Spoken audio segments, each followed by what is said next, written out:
médico, analisando os exames, ele olhou para mim e disse assim: seu Márcio, os seus rins estão funcionando apenas 13%. O senhor tem insuficiência renal crônica. Você vê a pessoa ali que se está casada há anos, naquele momento, né, ter que se submeter a ficar a uma máquina para poder estar vivo, né? Já na saída de Sorocaba, muito escuro, estava chovendo, um rapaz que estava caindo no meio da pista. Eu desviei dele, só que o carro rodopiou e começou a capotar várias e várias vezes, pairando de cabeça para baixo. Minha esposa entrou no banho. Só que quando ela entrou, ela já saiu gritando com a mão na cabeça e desfalecendo, caindo. Pegaram a minha esposa e levaram para a emergência. Até que chegou 2 neurologistas e eles falaram assim: olha, a sua esposa, ela está com aneurisma cerebral, sua esposa pode entrar em óbito a qualquer momento.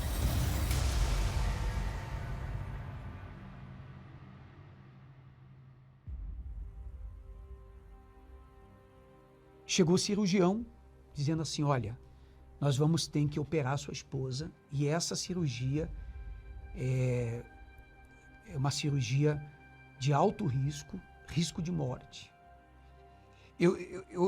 Veio uma força tão grande, uma revolta tão grande contra aquela situação.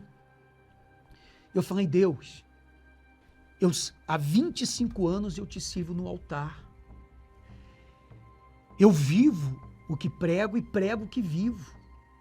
E aí eu cobrei de Deus: Deus, eu não aceito a minha esposa sair dessa cirurgia para vegetar em cima de uma cama, porque o diagnóstico era esse. 4 da manhã, eu tive a resposta desse desafio. O telefone tocou, porque até então eu não tinha recebido notícia nenhuma. Na minha cabeça era a esposa que tinha ficado com ela. E não era a esposa que ficou com a minha esposa. Era a minha esposa. Quando ela disse: oi, amor, como você está? E sem saber que ela estava entre a vida e a morte. E perguntando como eu estava. Essa água cura o meu físico. Em nome do Senhor Jesus. É um santo e poderoso remédio.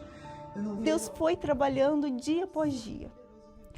Foi surpreendendo os médicos, na verdade. Até hoje, se ela me pergunta, quando ela me pergunta, né, como é que a gente explica isso, como é que a gente justifica o fato dela ter tido uma hemorragia, né, subaracnoide, do tipo mais grave, e não ter desenvolvido nenhuma sequela neurológica e hoje levar uma vida absolutamente normal, produtiva, criativa, né? Eu não sei explicar. É uma coisa que a gente não consegue explicar. Isso só pode vir de uma força maior que a gente tem que se abrir para ela e aceitar. Eu saí do hospital com 23 dias totalizando. Eu falei: eu preciso ir no altar de Deus. Eu preciso ir no altar de Deus, glorificar o nome dele. E chegou o mês da Fogueira Santa. Nós nunca deixamos de sacrificar no altar, né, senhora? E eu sempre amei fazer a obra. Ganhar almas, me dedicar às pessoas. E teve um dia que eu cheguei em casa e falei: Senhora, a gente tem que mudar isso, porque até quando eu vou ficar fora do altar, sem fazer aquilo que eu amo? Eu nunca reclamei com Deus, eu nunca disse: por que, Deus, eu estou passando por isso? Nunca. Deus nunca ouviu isso da minha boca. Ele é testemunha disso. Deus é testemunha disso, que eu nunca reclamei, nunca murmurei. Mas chega um momento que Deus ele tem que descer e fazer algo. Na realidade, eu estava me sentindo como Naamã. Quem olhasse assim para a gente, né, não diria o que estávamos passando. Mas só eu sei e ela sabia que nós tínhamos essa lepra a ser vencida. E só o sacrifício para dar esse basta. Né? Então fomos para o altar com toda a nossa entrega e nessa fogueira santa de julho de 2024, o altar se transformou para mim, para ela, como o Rio Jordão. E quando nós subimos no altar, nós subimos para realmente dar o mergulho, né? O mergulho que ia mudar as nossas vidas.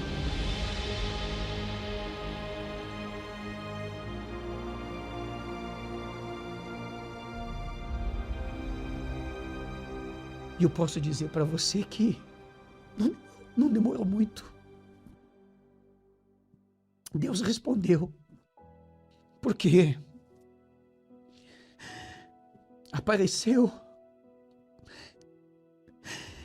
depois de muito tempo esse casal. Eu não digo amigos, mas eles fazem parte da minha família. E eles já estavam em acordo, eles já tinham conversado sobre isso, se acertaram entre os dois. E ela falou assim: pastor, como a sua esposa não pôde doar, o pastor, amigo do senhor, não pôde doar, eu vou doar o meu rim para o senhor. A gente tinha amizade com esse pastor há um tempo, estava vendo ele, depois que a gente voltou dos Estados Unidos. Aí a gente conheceu o caso dele, que ele estava com esse problema no rim, né, fazendo diálise. Aí eu estava orando por ele e uma madrugada eu ouvi uma voz falando assim: por que não você? Outro dia eu acordei pensando naquilo. Por que eu estava ouvindo aquela voz? Por que não eu? Aí eu fiquei com medo de meu marido talvez não aceitar, mas graças a Deus ele é da fé e aceitou. E foi onde eu resolvi doar o meu rim para ele. Tá sentindo dor, correto? Muita dor. Muita dor. No corpo. Sim. Mas como tá a sua alma? Muito feliz. Hum?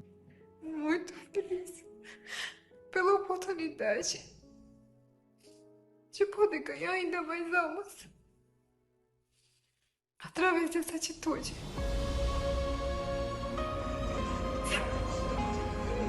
Tá dormindo com uma cirurgia longa, né? Né? 4, 5 horas. Tá um pouco sonolento ainda da anestesia, mas já urinou bastante, tá bem estável. Tá bem, né? Tudo ótimo. Tá bem, né, amor? O médico ficou perplexado, admirado, porque é raro esses acontecimentos de implantar o rim e o rim de imediato funcionar. Ali mesmo, na cirurgia, eu já tinha feito 2 litros, né, de xixi. E no decorrer do dia, 11 litros. E quando eu olhei para minha barriga e não tinha mais aquele cano. Eu pude ir no banheiro. Uma coisa tão simples, né? Uma coisa tão, para muitos, insignificante, mas para mim não. Porque eu estava podendo ir no banheiro, fazer o xixi, o rim, né, assim, funcionando perfeitamente. Minha esposa é testemunha disso. A alegria que eu saí do banheiro, né? A felicidade. Mas Deus encomendou esse rim. Ele veio lá dos Estados Unidos. E era para ser, para mim, né? E hoje eu e minha esposa, nós temos eles como o quê, Senhor? Como família, irmãos. Como família. Eu chamo ela de Mana Branca. Mana Branca. Pastor Márcio e Ciliandra, nos conhecemos na obra, nos tornamos uma família na obra, né? E o meu desejo é que os dois juntamente ganhem muitas, mas muitas almas para o Senhor Jesus através desse rim. É o que eu mais desejo na minha vida. É que juntamente estejamos no altar até o último dia, até o último suspiro, ganhando almas para o Senhor Jesus. E eu posso dizer que para mim poder retribuir o que ela fez só tem um jeito. É ganhar almas. E esse é o nosso maior objetivo, né?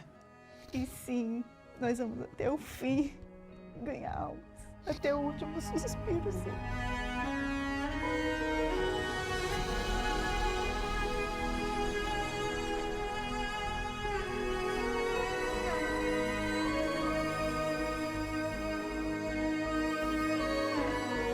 Que Deus abençoe o pastor Ricardo, que Deus abençoe sua esposa, a dona Elaine.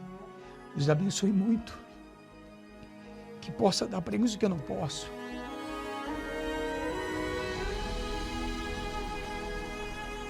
Vendo a minha esposa aqui do meu lado, se eu amava ela antes, hoje meu amor por ela não tem um número que especifica.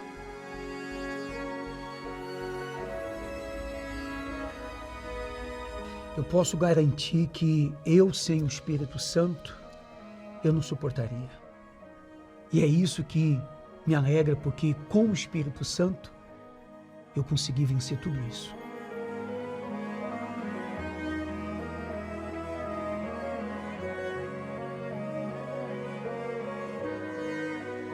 Em uma reunião de pastor, o Bispo Macedo veio com essa revelação, que para mim é uma revelação, que me ajudou em muito.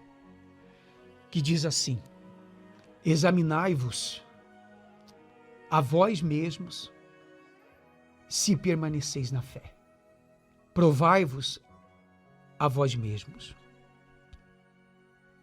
A minha fé foi provada e eu fui aprovado. Porque eu cheguei, ou melhor, porque nós chegamos até aqui.